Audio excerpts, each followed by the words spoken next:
also from right-wing women.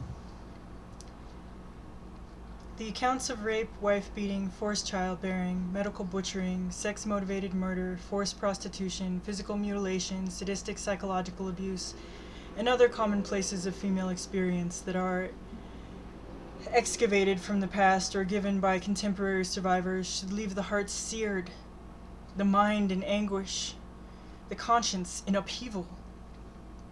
But they do not. No matter how often these stories are told, with whatever clarity or eloquence, bitterness or sorrow, they might as well have been whispered in wind or written in sand. They disappear, as if they were nothing. The tellers in the stories are ignored or ridiculed, threatened back into silence or destroyed, and the experience of female suffering is buried in cultural invisibility and contempt.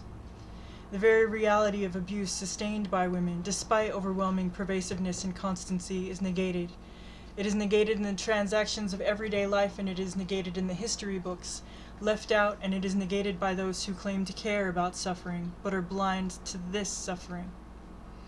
The problem, simply stated, is that one must believe in the existence of the person in order to recognize the authenticity of her suffering. Neither men nor women believe in the existence of women as significant beings. It is impossible to remember as real the suffering of someone who, by definition, has no legitimate claim to dignity or freedom.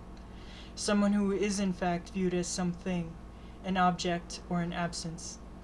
And if a woman, an individual woman, multiplied by billions, does not believe in her own discrete existence, and therefore cannot credit the authenticity of her own suffering, she is erased, cancelled out, and the meaning of her life, whatever it is, whatever it might have been, is lost.